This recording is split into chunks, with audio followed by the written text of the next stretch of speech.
Assalamualaikum warahmatullahi wabarakatuh. Alhamdulillah wassalatu wassalamu ala Rasulillah. Kita masuk ke tanda-tanda tukang sihir. Karena di Indonesia cukup banyak orang yang tukang sihir sebenarnya, tapi mengaku sebagai kiai, ustadz, dai, haji, menggunakan kopiah hitam, menggunakan kopiah putih, ya, tidak jarang juga menggunakan surban. Jadi orang-orang awam tertipu dengan masalah itu. Maka ada ciri-cirinya sehingga kita bisa membedakan mana dai, mana ustadz, mana kiai yang sebenarnya, mana tukang sihir itu. Yang pertama, ciri-ciri penyihir adalah bertanya kepada pasien tentang nama ibunya. Jadi bukan nama ayah. Dan ini seringkali mereka lakukan. Sayangnya saya bilang banyak lembaga-lembaga kita mengikuti cara-cara penyihir ini. Siapa nama ibu kandung Anda? Karena dalam Islam kita tahu ajaran Allah Subhanahu wa taala, ajaran yang benar adalah menanyakan siapa nama ayah. Walaupun ayah kita orang kafir, tetap saja kita nisbatkan diri kita kepada dia. Nah, maka menanyakan ciri pertama adalah siapa nama ibu kandungnya. Yang kedua, meminta hewan dengan kriteria tertentu.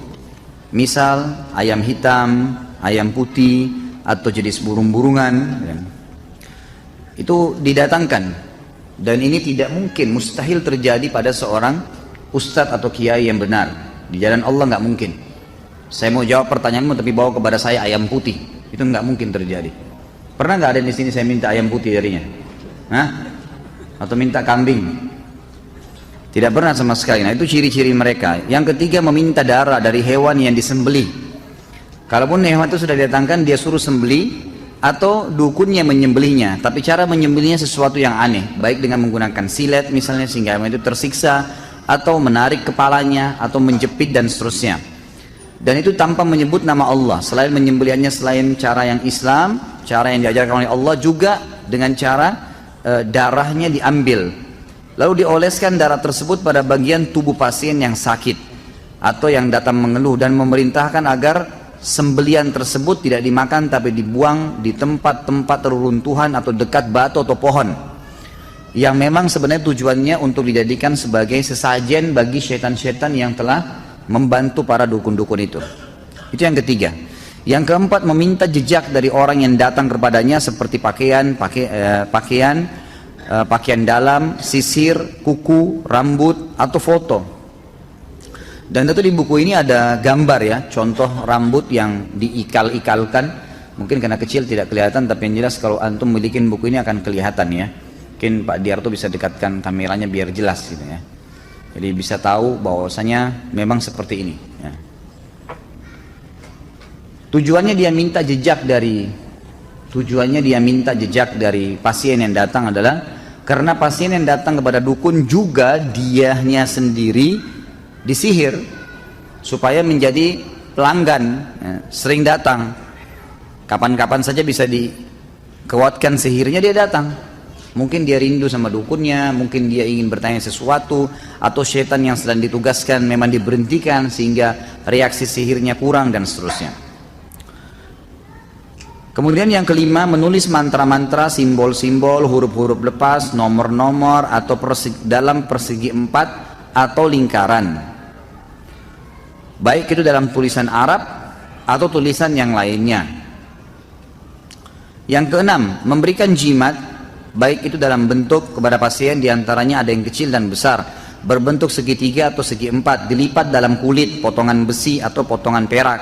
Di dalamnya berisikan permohonan bantuan bernuansa syirik, nomor-nomor atau huruf-huruf. Ada kalanya tukang sihir menyuruhnya agar menggantungkan jimat tersebut di lehernya, di lengan, dikalungkan atau di lengannya, atau meletakkannya di bawah bantal bila memang targetnya adalah pasangan hidupnya. Dan di sini tentu ada gambar-gambar juga. Di buku ini cukup lengkap gambar-gambarnya walaupun bukunya kecil. Contoh-contoh daripada jimat-jimat itu. Kemudian yang ketujuh, memberikan benang dari bulu binatang atau tali yang ada bundalannya atau simpul-simpulnya. Ini semua diberikan, dan ini mustahil terjadi pada seorang ustadz, nggak mungkin. Dai jalan Allah nggak mungkin kasih jimat, suruh pakai. Pokoknya cirinya kalau sudah kasih jimat, biar pakai kopiah, biar pakai apa, jangan dipercaya, udah dukun pasti. Yang kedelapan, memberikan pasien barang-barang untuk ditanam di dalam tanah, dan ini mustahil terjadi pada dai, nggak mungkin. Tapi dukun-dukun pasti memberikan sesuatu untuk ditanam, baik di rumahnya, di tempat kerjanya, ya kan? Atau bahkan ditanam ke dalam tubuhnya sebagai susuk kalau kita biasanya. Yang kesembilan, memberikan pasien kertas-kertas yang bertuliskan mantra-mantra dan memberikan dupa untuk dibakar pada waktu terbenam matahari, terbit matahari, atau waktu siang hari, atau dikenal dengan kailula dalam bahasa Arab. Lalu kemudian tentu dupa-dupa tersebut memang disyaratkan diberikan untuk setan-setan yang sedang bertugas pada waktu itu dari para dukun, sehingga setan mengetahui kalau si dukun dan pasien tadi patuh padanya. Yang ke-10, menuliskan untuk pasien huruf-huruf lepas pada bejana, pada piring atau keramik, atau pada potongan-potongan kayu dengan material tertentu yang bisa dicairkan, atau dengan za'faran, wangi-wangian. Lalu ia memerintahkan orang yang datang kepadanya agar mencairkan dan meminumnya. Jadi nanti dicairkan di depannya dukun, lalu dia mantra-mantrain, lalu kemudian disuruh ya meminumnya, dicairkan lalu diminum. Seringkali dukun juga meminta, maaf bahasanya, ya, darah haid dari wanita yang kemudian dari wanita yang dijadikan target oleh laki-laki tersebut, lalu kemudian disuruh laki-laki tersebut meminumnya. Yang ke-11, memberikan kepada orang yang datang kepadanya, baik orang yang sakit maupun selainnya, sebotol air yang di dalamnya ditaruh sebagian kertas yang bertuliskan mantra-mantra dan permohonan bantuan kepada syaitan, lalu memerintahkannya agar mandi dengannya di tempat yang tidak terurus lagi hancur, atau pekuburan yang sudah ditelantarkan. Tentu di sini ada semua gambar-gambarnya ya. Di buku ini semua lengkap, dikasih gambar, contoh-contoh gambarnya ada. Kemudian yang ke-12, seringkali di rumah dukun ditaruh tanah, pasir, kemudian di sekitar pasir itu dibuat lingkaran dari karet, dan pasir itu sudah dijadikan sebagai kesepakatan antara dukun itu dengan setan-setannya. Jadi disitulah seperti tempat ya, yang syarat dikasih oleh syaitan untuk bisa pasien tersebut terkena apa yang ditargetkan. Maka pasien pun menginjak ya, pasir itu dan masuk ke dalam lingkaran tadi. Yang ke-13, membaca cangkir, menghidangkan minuman, kopi, teh, sirup ya, kepada pasien yang sebenarnya sudah dimantrain. Atau kadang makanan sebagai syarat, baik itu ketan, gandum, apa saja ya, yang memang diberikan untuk dimakan, dikonsumsi oleh pasien tersebut yang sebelumnya sudah dimantrain.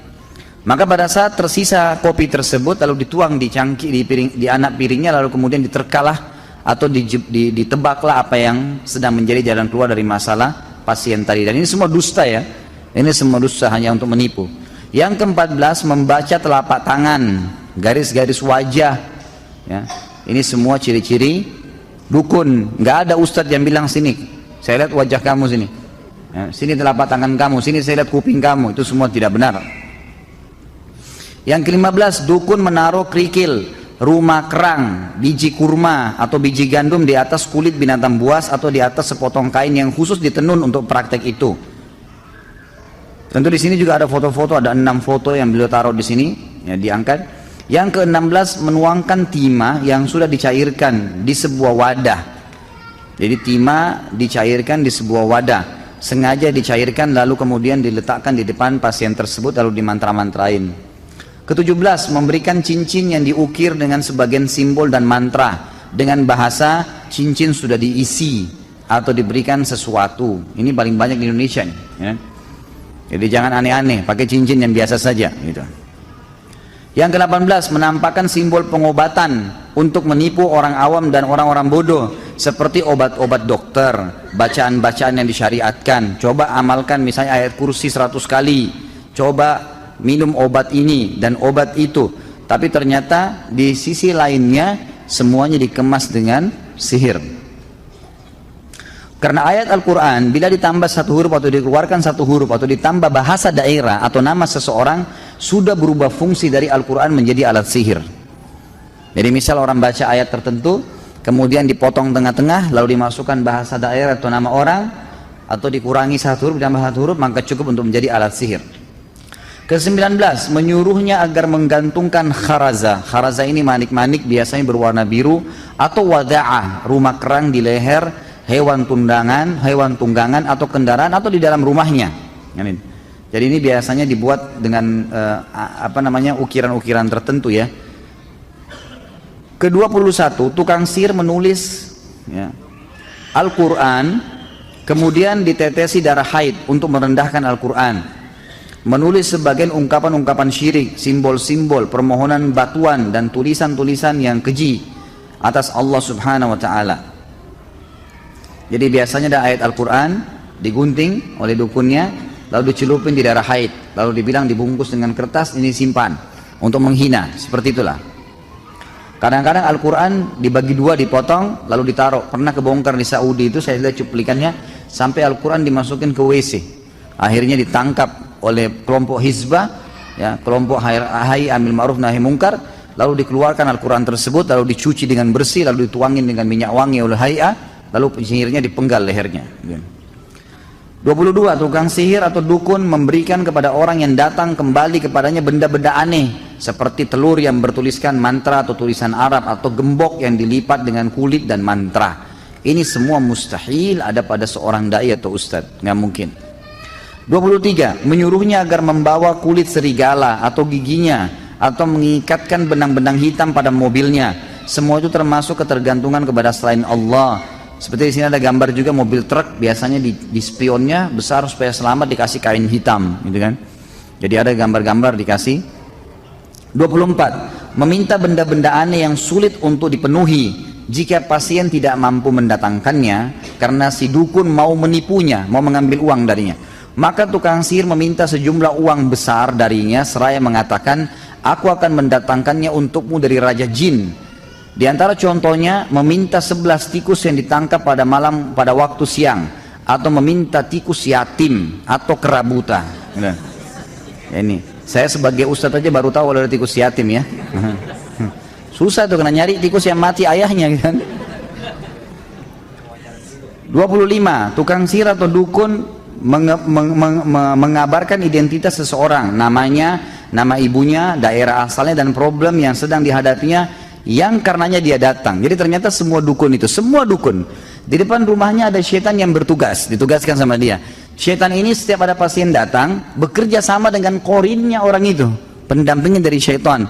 Jadi mereka komunikasi, ini orang ada masalah apa sih, korinnya tahu semua nih. Orang ini begini, orang ini begini, orang ini begini, lagi ada masalah rumah tangganya, lagi begini, lagi pusing dengan masalah kerjanya, lagi punya utang, dilaporin semua. Jin, syaitan yang bekerja sama dukun ini datang melapor, nih orang begini, nama orang tuanya, nama semua. Begitu masuk, kamu si fulan ya, nama ayah kamu ini ya, nama ibu kamu ini ya, dan seterusnya, gitu kan? Maka ditebak semua, kau punya masalah ini kan, kau punya masalah ini kan. Maka itu semua ciri-ciri dukun. Kalau ustadz mustahil tahu masalah itu, gitu kan? Kemudian 26, memberikan air kepada sebagian pasien seraya memerintahkannya agar meletakkannya di bawah cahaya bintang-bintang. Itulah yang biasa mereka sebut dengan air yang terkena cahaya bintang. Ini termasuk praktek para tukang sihir.